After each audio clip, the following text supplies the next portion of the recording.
religiosas. Se forem contrárias à palavra, eu não devo fazer. Mas pastor, isso vai trazer pessoas... É contrário à palavra, então eu não posso. Nós não vivemos por aquilo que queremos ou achamos. Nós vivemos pela fé, guiado pela palavra de Deus. E aqui eu estou falando de igreja no modo geral, mas eu e você temos que nos lembrar que nós também somos a igreja de Cristo. Nós somos o templo do Espírito Santo. Então a sua conduta, a sua maneira de agir, de falar, de tratar, também se inclui nisso. A nossa maneira de viver, ela também se inclui nisso. Porque quando nós vamos olhar, vou dar só um exemplo, tá? Quando nós vamos olhar com os olhos simplesmente para a igreja, você vai dizer um monte de coisas que eu talvez não possa fazer. Porque eu sou pastor, eu sou líder. E eu não tiro essa sua razão. Mas em contrapartida nós temos que olhar com os outros olhos que agora nós somos a igreja. E se a conduta não é legal para um pastor, para um líder, será que é legal para você? Mesmo que você não seja líder de nada. Essa carta aqui é uma carta pastoral. Principalmente para quem está à frente de liderança. E para nós também, que devemos saber avaliar a conduta de um líder. Então essa carta vai vir mostrando para as mudanças que devem ser feitas, a transformação que deve ser realizada, a conduta que nós devemos ter. E como eu disse, Tito ele tinha algumas dificuldades, alguns trabalhos pela frente, né? E hoje o que nós iremos ver são a respeito dos falsos mestres e das falsas doutrinas. Se você diz assim, pastor, o evangelho hoje virou uma vergonha. Pastor, tem tantas pessoas se aproveitando da palavra.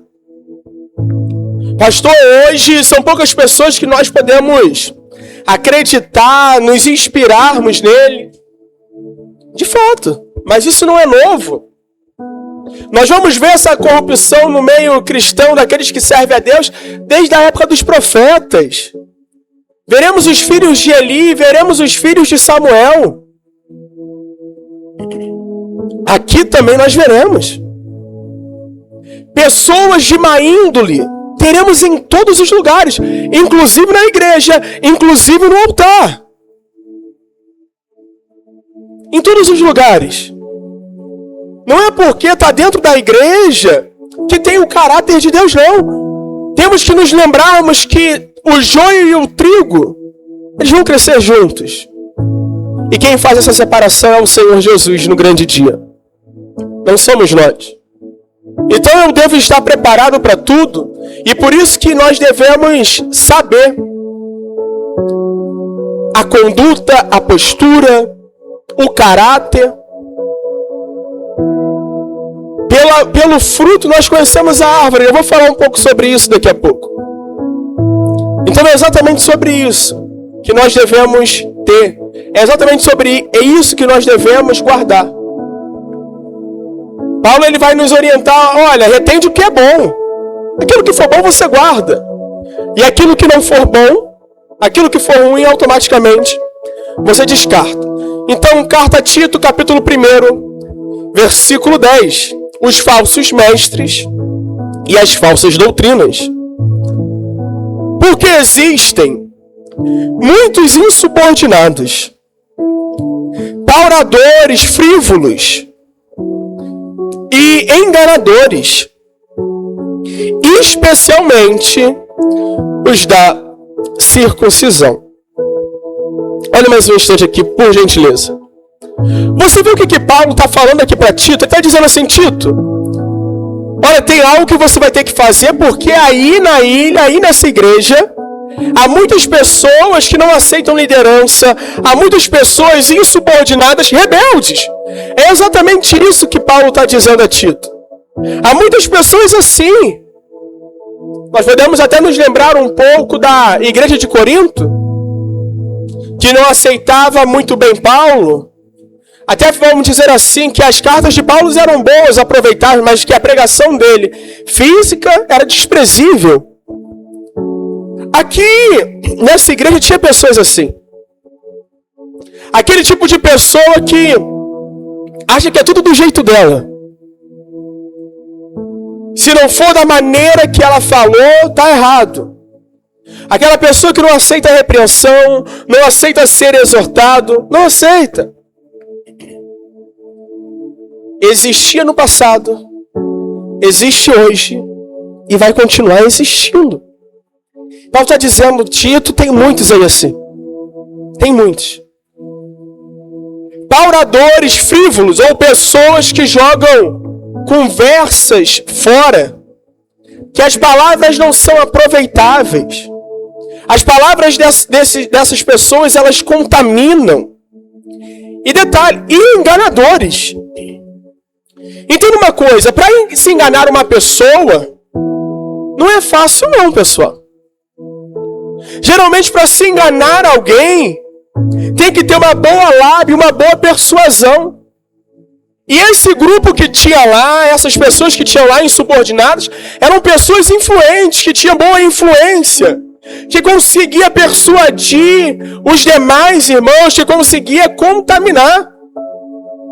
Enganadores. A última foi Filemão, na penúltima carta, nós vimos exatamente isso.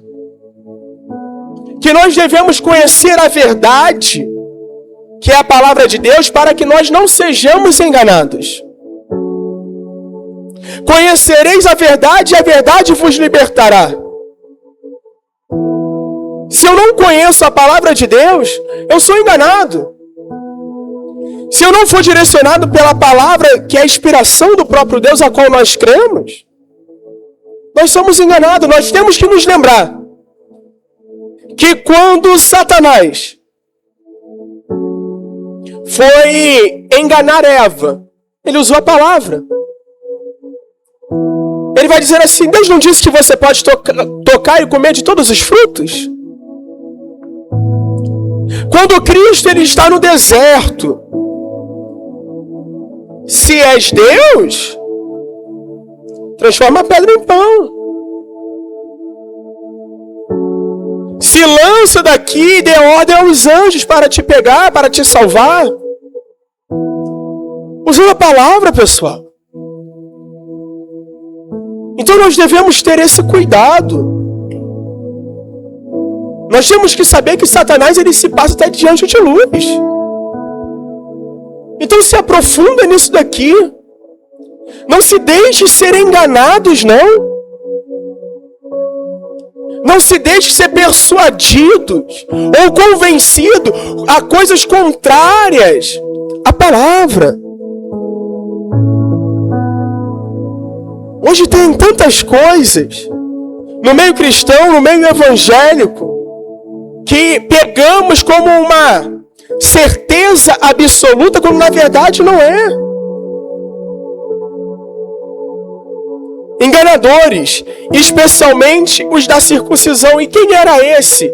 Os da circuncisão eram os judeus. E você vê que eles conheciam tão bem a palavra, que hoje nós conhecemos como a Torá, que eles conseguiam enganar os outros. Eles ficavam debatendo. Provavelmente aqui eles usavam argumentos muito convincentes, que você olha assim, é verdade. Se algum dia eu venho a usar o termo que se você não devolve o dízimo, por exemplo, você está roubando a Deus. E que você vai ser amaldiçoado, que vai vir um cortador, o migrador, o devorador, o destruidor. talvez você acreditaria nisso.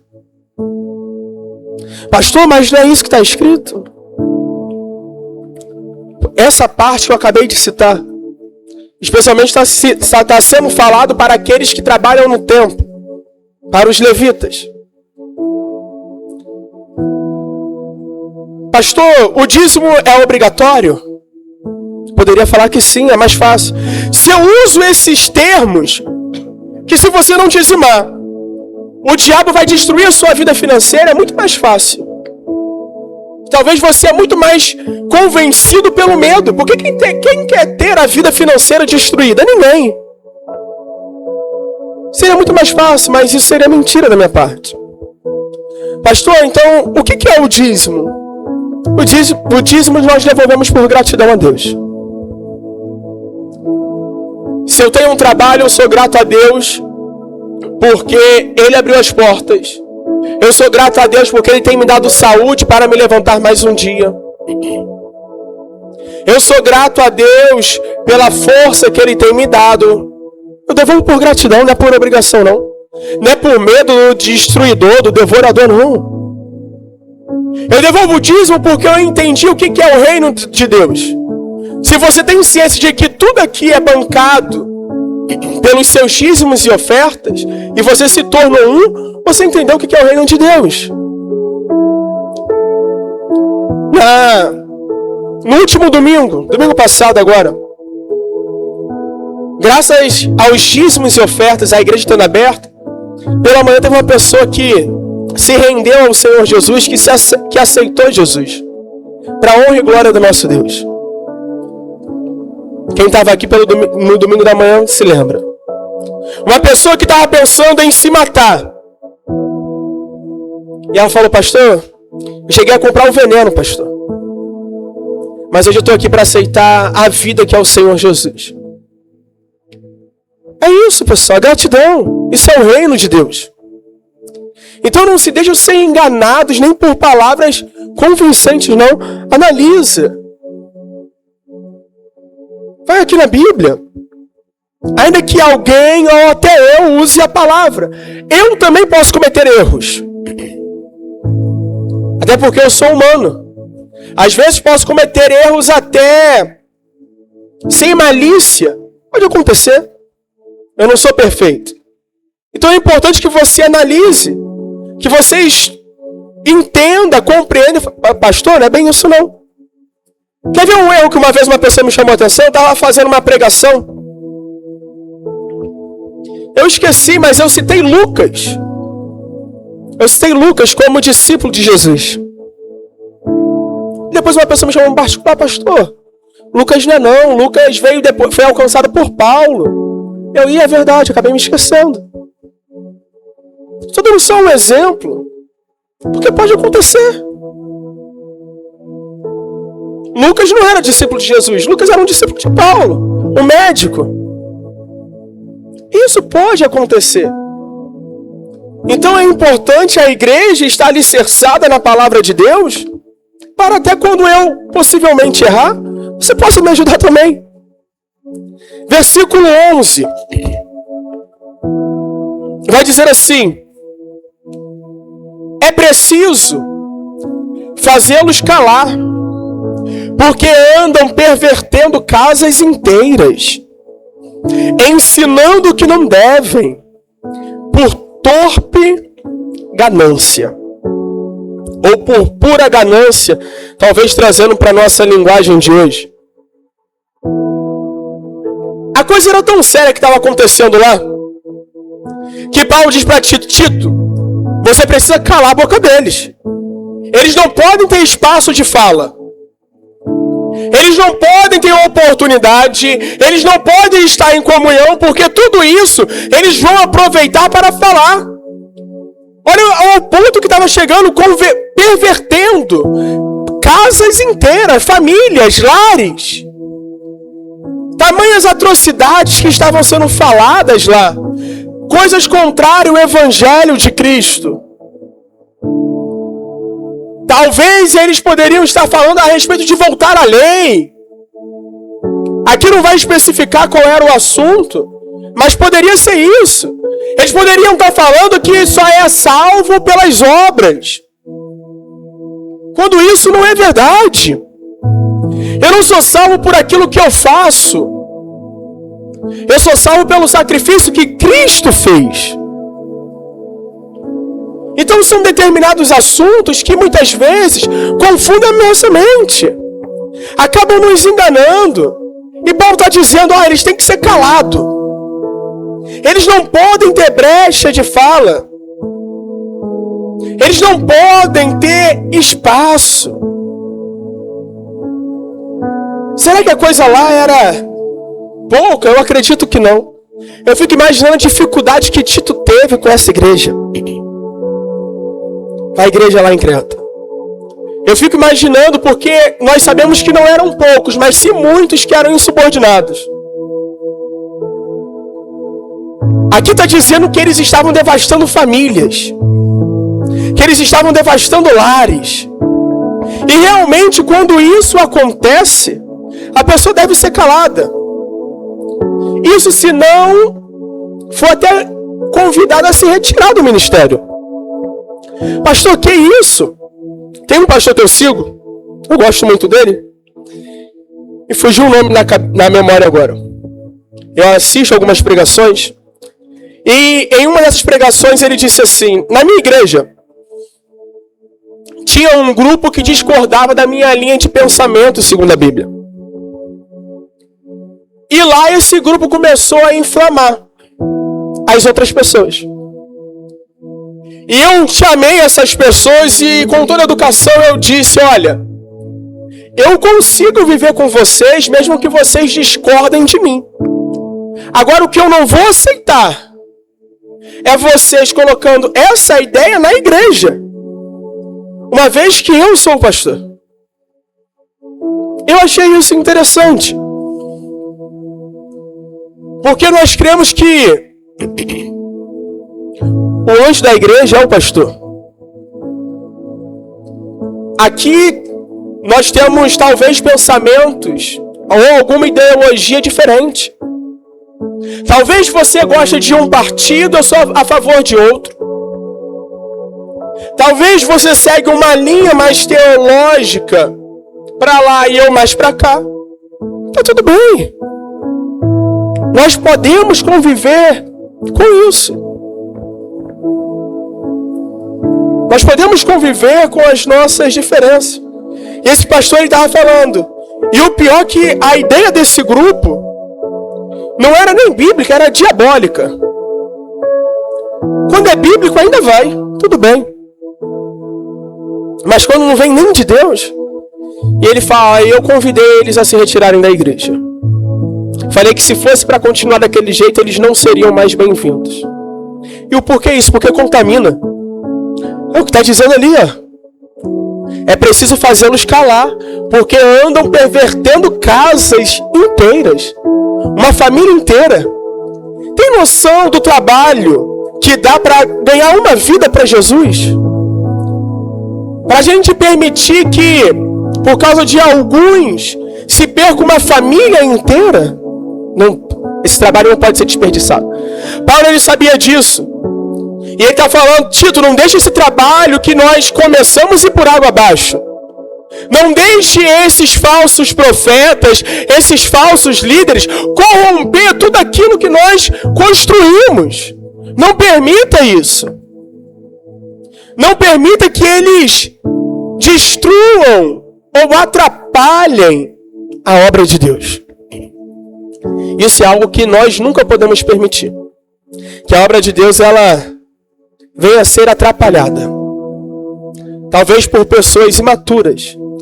O problema aqui não era nem que eles não conheciam a palavra, eles conheciam, mas eram pessoas de duro coração. Quando uma pessoa não conhece, a Bíblia vai dizer que o tempo da ignorância ele é perdoado. Mas aqui eles conheciam, eles sabiam. E por isso que Paulo está dizendo, olha, eles têm que ser calados. Versículo 12 vai dizer assim, ó. Foi mesmo, dentre eles, um seu profeta que disse, cretenses, sempre mentirosos, feras terríveis, ventres preguiçosos. Você viu que no versículo anterior, no 11, Paulo vai dizer que eles estão ensinando por torpe ganância. Ganância é interesse próprio. Talvez financeiramente ou com o interesse de ser reconhecido. E aqui no verso 12, está dizendo a mesma coisa, que eles são preguiçosos, mentirosos, feras terríveis. O que Paulo quis dizer com isso, pastor? Paulo ele usa a palavra de um filósofo da época, que era muito conhecido e renomado. E esse filósofo, ele era da ilha de Creta. E ali ele está combatendo o seu próprio povo. Ele vai combater os costumes que aquele povo tinha, que o povo da sua cidade tinha. O nome dele é Epimênides, que critica a sua própria nacionalidade ou o seu próprio povo. Ele disse aquilo dali, ó: cretenses, sempre mentirosos, feras terríveis, ventres preguiçosos. O povo que estava lá provavelmente tinha uma cultura, uma doutrina assim. Vamos falar um pouco da nossa nacionalidade? Como o carioca, principalmente, quer sempre tirar proveito de tudo? Quer sempre ter vantagem em tudo? É um costume do carioca, em específico, principalmente. É um mau costume que nós temos. Nunca queremos perder. Sempre queremos tirar vantagens. E esse filósofo, ele está falando a mesma coisa. Olha, eles são mentirosos, são como feras terríveis, são dos ventres preguiçosos, querem sempre tirar proveito, são gananciosos, maliciosos. Assim eram alguns daquela cidade. E Paulo está dizendo, olha, não sou eu que estou dizendo. Um dentre deles mesmos, um dos filósofos ou profeta do meio deles, foi quem disse essas palavras. Que são pessoas maus, pessoas mais intencionadas, pessoas com um coração ruim, cheio de malícia, maldade, pessoas orgulhosas que não aceitam ser repreendidas. Paulo está citando aqui no verso 12 esse filósofo. Aí no versículo 13 ele vai dizer assim: tal testemunho é exato ou verdadeiro, tais palavras são verdadeiras. Portanto, repreende-os severamente, para que sejam sadios na fé. Entenda uma coisa, por gentileza. A palavra severamente vem de ser ríspido ou até duro. E muitas vezes isso é necessário. E quando uma pessoa, talvez ela é ríspida e dura, não é maldade, não. Às vezes é necessidade. Aqui Paulo está pedindo para que Tito viesse repreender esses de uma maneira severa, de uma maneira dura. Mas não é para o mal. É para o bem. Paulo vai dizer que é para que eles sejam sadios na fé. É sinal que a fé daquelas pessoas, ou de parte daquelas pessoas, estavam doentes. A fé não estava saudável. Quem aqui é pai e mãe vai entender um pouco o que... talvez a maneira que eu vou explicar. Provavelmente você, pai e mãe, já pediu algo para o seu filho, para ele fazer alguma coisa, ou arrumar o quarto, ou lavar a louça com toda a paciência do mundo. Será que ele foi? Não. E você pede de novo. Já vou, mãe. Já vou, pai. Até que daqui a pouco você dá um grito. Rapidinho, vai. É disso que Paulo está falando. Tem momentos que não adianta falar com todo carinho, que não adianta falar com todo amor, que não vai resolver. A pessoa ela já ouviu, ela já foi orientada, mas ela não quer ouvir. E aí é necessário ser um pouco mais truculento, ser um pouco mais ríspido, ser um pouco mais severo. E não é para o mal, e sim para que a pessoa acorde, desperte, que ela possa entender que a vida com Cristo é algo sério. Que ela possa, para que ela entenda e saia do estado que ela está para o estado de uma nova criatura. Esse é o intuito. Você vê que, se analisarmos, o intuito da repreensão é esse, para trazer mudanças. O intuito da repreensão é para trazer melhorias. Vamos ler novamente o versículo 13. Dá o testemunho exato. Portanto, repreende-os severamente. Aí o porquê? Para que sejam sadios na fé. Para que a fé ela seja transformada. Para que essa pessoa possa se portar como um verdadeiro cristão. Para que essa pessoa possa se portar como um servo de Deus, um homem ou uma mulher de Deus. Porque a conduta antes não estava correta. A intenção a qual elas também estavam fazendo tais coisas eram erradas. Eram ganância, interesse próprio, benefício próprio. E eu não posso fazer nada com interesse próprio para mim, pessoal. Vou dar um exemplo. Eu não posso estar aqui fazendo um culto hoje com interesses próprios. Seja ele financeiro ou qualquer um outro. O que eu quero, o meu desejo, como foi falado antes, fica para depois. Aqui eu estou para fazer a vontade de Deus, não a minha. Nós não estamos aqui para fazer aquilo que queremos. O cristão maduro na fé, ele é assim. Ele não faz o que quer. Ele faz aquilo que Deus ele manda, o que a palavra nos ensina. Isso é maturidade na fé. Se você vê uma pessoa na igreja, e mesmo essa pessoa sabendo o correto, fazendo o que é errado, é sinal que ela ainda não alcançou a maturidade na fé. Talvez é sinal que ela nem conheceu a Deus, de fato e de verdade. Tal testemunho é exato, portanto, repreendam-os severamente, para que sejam sadios na fé. Verso 14.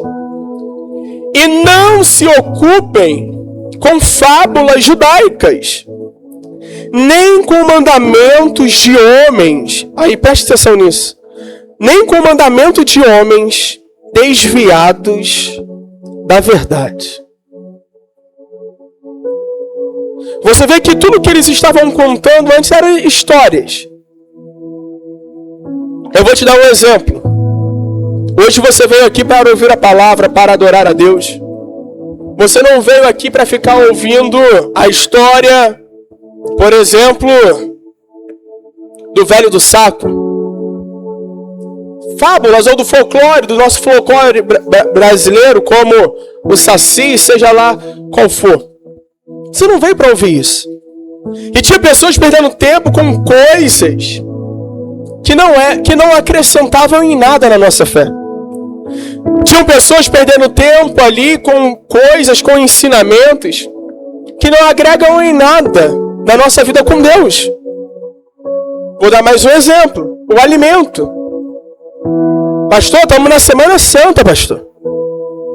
Ah, não pode comer carne vermelha. O que isso vai mudar, pessoal, na sua vida com Deus? Será que isso vai te fazer mais santo ou menos santo? Não pode comer carne vermelha, mas está falando mal dos outros. Não pode fazer churrasco, não, tem que ser... Pelo amor de Deus, se você for fazer churrasco, guarda para mim, por favor. Pastor, é Páscoa, não pode comemorar a Páscoa, não pode presentear com ovo, com uma barra de chocolate. Claro que pode, pessoal. Sabe, isso não vai mudar a tua fé, não. Você entendeu o princípio da Páscoa, o que é a Páscoa? Que é a morte e a ressurreição de Cristo, Ele que nos salvou, Ele que nos deu a vida. Você não pode dar um chocolate para o seu filho, para a sua esposa? Pode. Claro que pode. Então, às vezes, são coisinhas que os homens eles vêm colocando em doutrinas e vêm transformando o Evangelho de Cristo.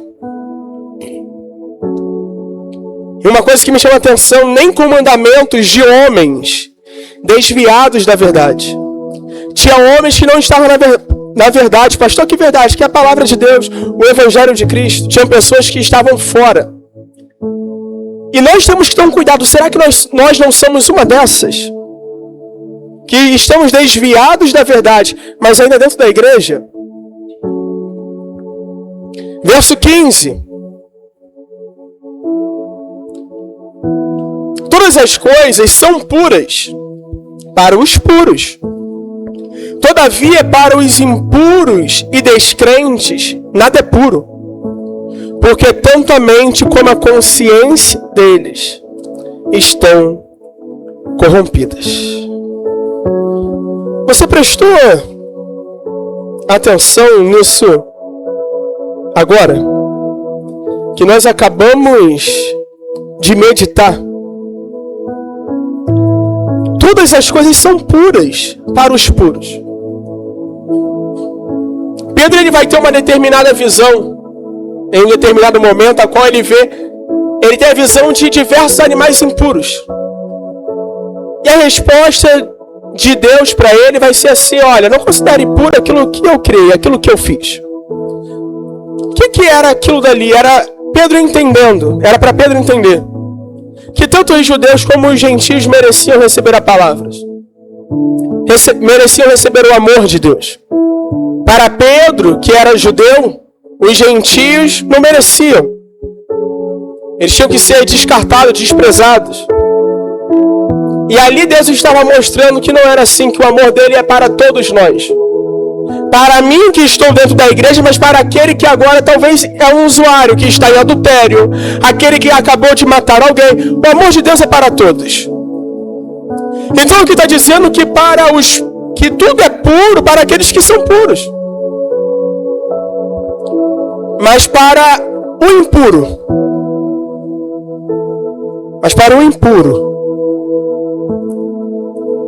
e descrentes, nada é puro.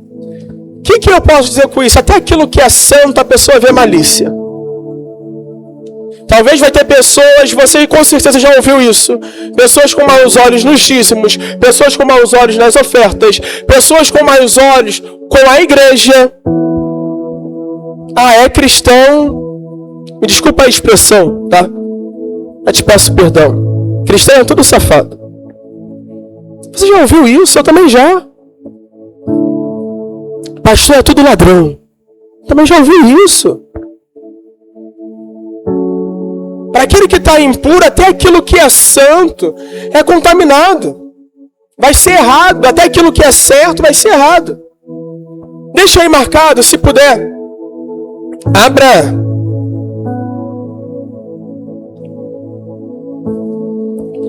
Abra sua Bíblia em Mateus 18.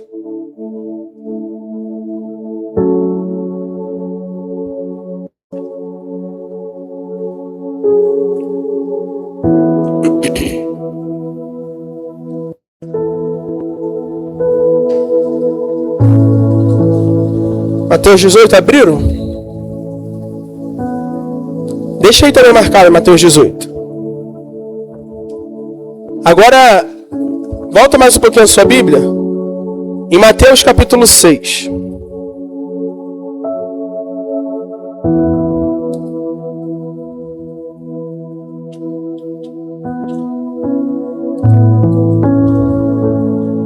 Mateus capítulo 6. Versículo 22. Só para a gente não perder esse ponto interessante. Mateus 6, 22 vai dizer assim: são os olhos a lâmpada do corpo. Se os teus olhos forem bons, todo o teu corpo será luminoso. Se, porém, os teus olhos forem maus, todo o teu corpo estará em trevas. Portanto, caso a luz que em ti... Portanto, caso a luz que em ti há sejam trevas, que grandes trevas serão. É basicamente o que nós acabamos de ler lá em Tito.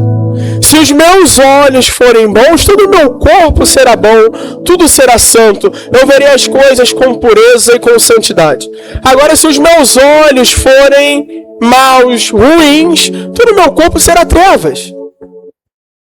Todo o meu corpo será escuridão. E como nós vemos as coisas? Como que nós olhamos para um culto como esse? Para uma palavra? Como nós olhamos quando nós somos exortados? Com os olhos de orgulho? Quem é ele para me corrigir? Quer me ensinar? Ou nós olhamos e reconhecemos, caramba, realmente eu posso melhorar nisso. Se os teus olhos forem luz, todo o teu corpo será luz. Agora, se os teus olhos não forem, todo o teu corpo também será trevas. Então, nós temos que tomar muito cuidado com isso, porque às vezes olhamos com maus olhos para os nossos irmãos. Tome cuidado. Tome cuidado. Pode abrir agora em Mateus 18.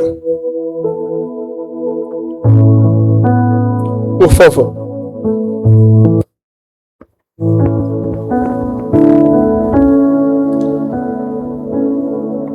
Vai dizer assim, ó.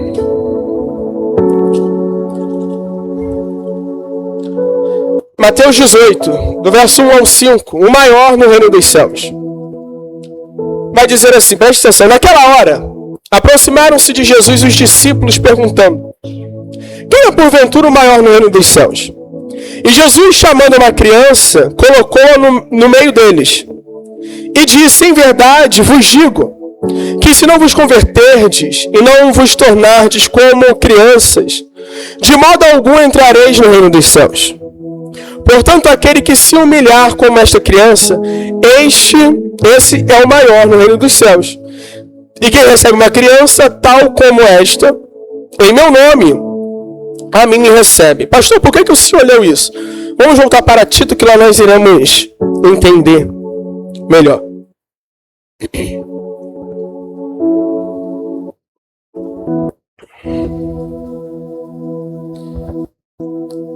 Mesmo versículo 15. Todavia, todas as coisas são puras para os puros.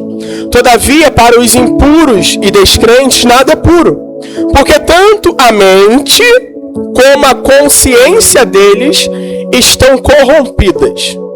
E isso daqui me chama a atenção e nós podemos ligar com o versículo lá de Mateus 18. Às vezes, nós pensamos que, por ter conhecimento, nós estamos em santidade. Não. E o versículo de Mateus, ele vai trazer a pureza para dentro de nós. Ou ele vai revelar a pureza para cada um de nós. Nós acabamos de ler, os discípulos, eles estavam discutindo, brigando para saber quem era o maior ou o melhor. E Jesus, então, ele vai pegar uma criança e vai colocar no meio deles. E vai dizer, tá vendo essa criança aqui? O reino dos céus é delas. Porque o reino dos céus vai ser daqueles que se humilhar. E se humilhar, o que quer dizer? É aquele que se rebaixa. Cristo, ele pega uma criança porque a criança é completamente dependente do Pai. A criança, ela depende do cuidado. A criança, ela não se sustenta sozinha. A criança, ela precisa do alimento. A criança precisa de vestimenta. Ela precisa do cuidado de um adulto. Então Cristo, ele pega essa criança mostrando toda a dependência que ela tinha de alguém adulto. Para nós que somos adultos hoje, depender de alguém é vergonha. Depender de alguém é humilhante. Nós não gostamos de depender de ninguém. Mas Cristo está dizendo que o reino dos céus é para aqueles que são humildes e depende completamente do Pai. E depende completamente do Senhor. Esses homens que nós estamos vendo aqui na carta de Tito, eles não tinham essa dependência de Deus. Eles não tinham essa humildade. Eles faziam o que queriam, com arrogante prepotência. Eles faziam o que achavam melhor. Porque tanto a mente e a consciência deles já estavam corrompidas.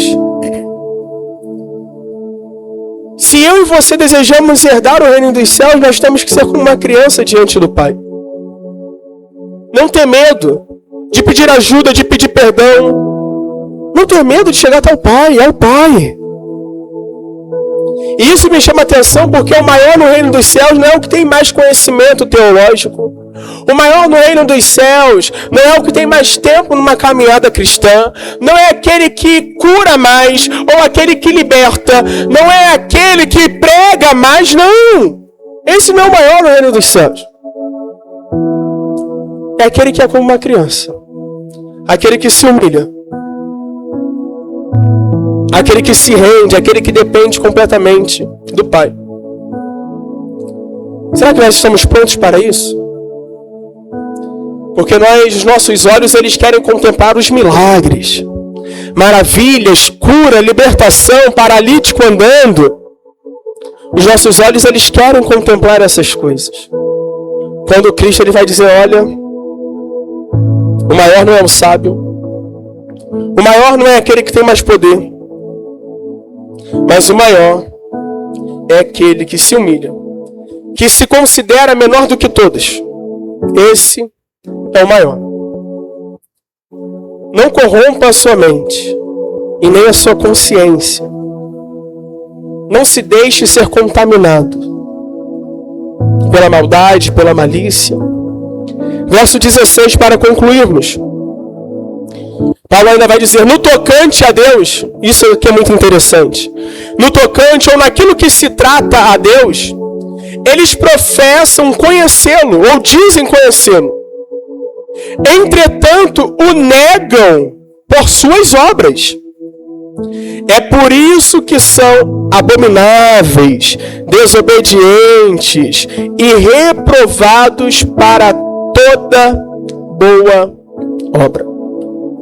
Você vê que aqui não se está falando de pessoas que nunca conheceram a palavra, não? Essas pessoas a qual Tito tinha que combatê-las, elas diziam ser conhecer a Deus e falavam em nome de Deus. No tocante a Deus, professam conhecê-lo. Mas aqui está um segredo que nós devemos estar atentos. Como vamos saber se essa pessoa verdadeiramente é de Deus ou não, pastor? Pelas obras ou pelo fruto? Pela conduta, pela postura dela, você e eu, nós saberemos. Pelas palavras.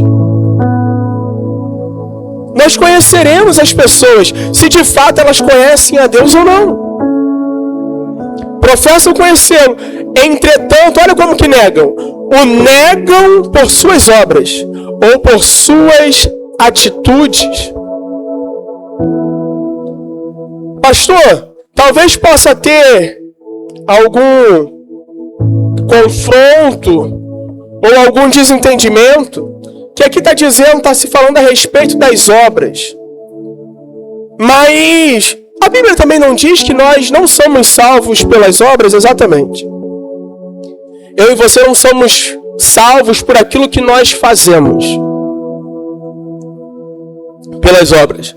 Mas a Bíblia ela vai dizer que nós fomos chamados para exercer as boas obras, para praticá-las. A salvação ela vem pela graça. As obras são os resultados. Eu vou tentar te dar um exemplo. Vamos supor que eu tenha uma casa para construir, você sabe. E você trabalha com obra. Só um exemplo. Você trabalha com obra e eu tenho uma casa para construir. Você não vai construir simplesmente. Eu tenho um terreno lá. Você não vai pegar e vai sair construindo do nada. Pelo contrário. Você vai esperar ser chamado.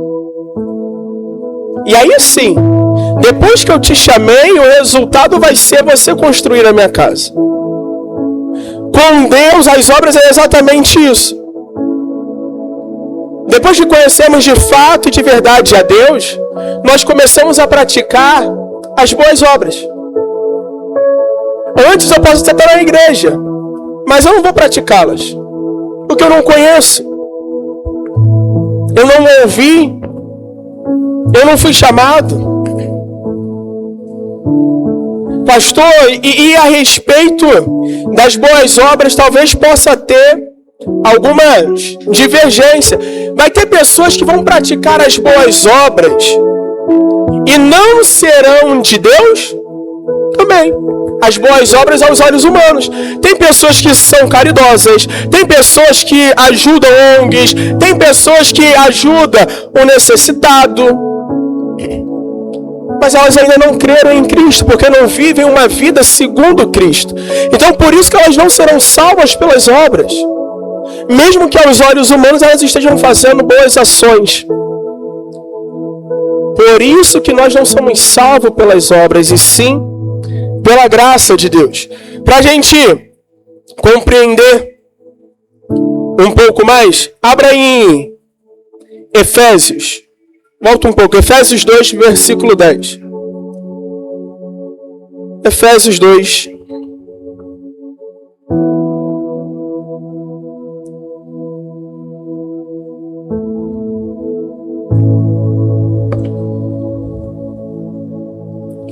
Não, versículo 8, melhor, versículo 8. Efésios 2, 8. Vai dizer assim: porque pela graça sois salvos, mediante a fé. E isto não vem de vós, é dom de Deus. Não de obras, para que ninguém se glorie. Pois somos feituras deles, criados em Cristo para boas obras, os quais Deus de antemão preparou para que andássemos nela. Aqui em Efésios é muito claro. Pela graça nós somos salvos, mas fomos chamados para fazer as boas obras. Então se eu digo, que eu sou salvo e eu não pratico as boas obras, eu também estou mentindo. Não tem como. Mas tem como eu praticar as boas obras sem estar salvo? Como eu disse, tem. Só para a gente compreender um pouco mais, lá em Tiago.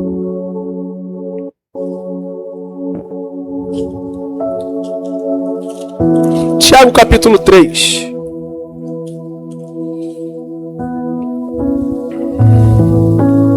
Verso 11, só para a gente compreender. Verso 10. Tiago 3, 10, só para a gente compreender e concluirmos. Acredito que todos já conhecem esse versículo. Vai dizer: de uma só boca procede bênção e maldição. Meus irmãos, não é conveniente que essas coisas sejam assim. Acaso pode a fonte jorrar do mesmo lugar o que é doce e o que é amargo? Acaso, meus irmãos, pode a figueira produzir azeitonas ou videiras? Pode a figueira produzir azeitonas ou videiras figos? Tampouco fonte de água salgada pode dar água doce. É isso que nós temos que entender. Se eu sou de Cristo, automaticamente eu vou produzir ou estarei praticando as boas obras. Não tem como eu estar em Cristo e as minhas obras serem maus. Eu estarei praticando as boas obras. É o fruto. É o resultado. É o resultado de Cristo na minha vida. É o resultado de que Cristo, Ele me alcançou. Então vamos ler novamente mais uma vez. Verso 16, para a gente concluir da carta de Tito. No tocante a Deus, professam conhecê-lo. Entretanto, negam por suas obras. É por isso que são abomináveis, desobedientes e reprovados para toda boa obra. Esse é o tipo de pessoas a qual Tito tinha que combater naquela igreja. Esse é o tipo de pessoa que nós também vamos ter que combater na nossa comunidade. Porque vai surgir. Então nós temos que saber identificar, não se contaminar, nos mantermos puros. Isso daqui é um ensinamento para cada um de nós. Que eu e você possamos colocar em prática tudo quanto nós aprendemos. Que eu e você possamos colocar em prática tudo que a palavra ela tem nos ensinado. Eu gostaria de te convidar a se colocar de pé. Vamos fazer uma oração. Vamos falar com o nosso Deus em nome do Senhor Jesus. Se possível, feche os seus olhos. Querido Deus e Pai, a Ti, Senhor, nós te agradecemos por cada ensinamento. A Ti, Senhor, nós agradecemos por cada momento, por cada palavra que o Senhor nos trouxe nesta noite. Senhor, assim como um pai ensina um filho, que hoje o Senhor possa estar ensinando a Tua igreja. Abrindo os nossos olhos, Senhor, venha nos purificar, porque não queremos agir conforme eles estavam agindo dentro da igreja. Senhor, queremos ser um vaso de honra para a Tua casa. Queremos ser praticantes assíduos da Tua palavra. Queremos ser excelentes, Te servir com excelência, como Daniel, ele Te servia também. Então venha, Senhor, mais uma vez com o Teu amor sobre a nossa vida. Eu não sei a maneira que cada pessoa chegou aqui, mas talvez tem pessoas que estejam precisando ser transformadas. Talvez tem pessoas, ó Deus, que precisam ser moldadas. Muitas vezes buscamos reconhecimento dos homens. Muitas vezes queremos ser notados. E nós nos esquecemos que a Tua graça, ela nos basta.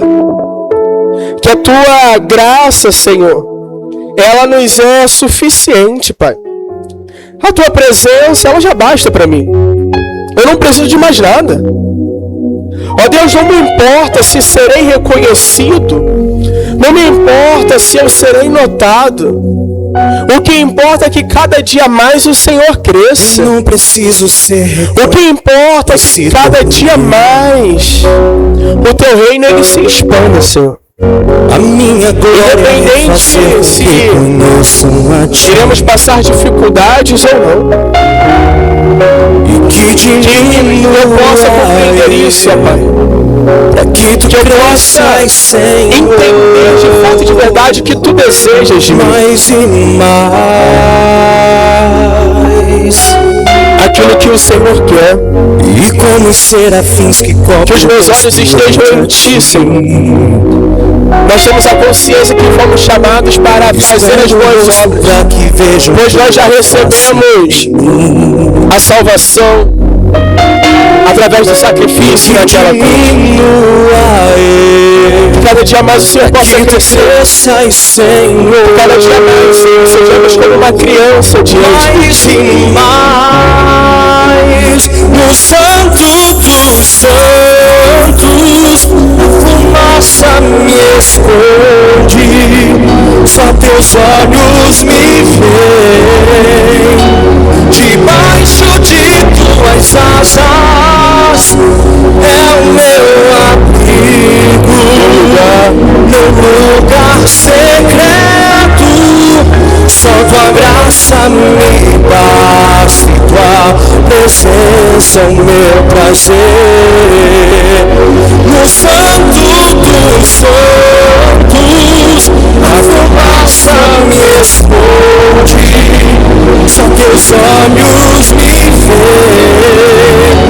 Debaixo de Tuas asas é o meu abrigo, no lugar secreto, só Tua graça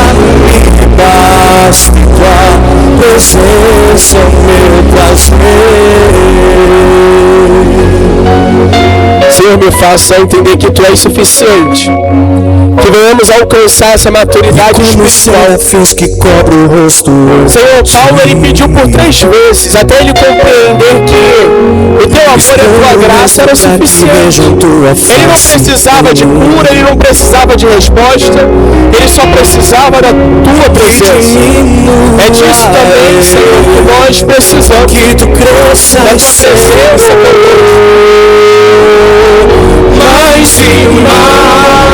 Santo, Santo dos santos, a fumaça me esconde, só Teus olhos me veem, debaixo de Tuas asas, é o meu abrigo, meu lugar secreto, só Tua graça me basta, Tua presença é o meu prazer. No santo dos santos, a fumaça me esconde, só Teus olhos me veem, debaixo de Suas asas, é o meu abrigo, meu lugar secreto, só Tua graça me basta, Tua presença me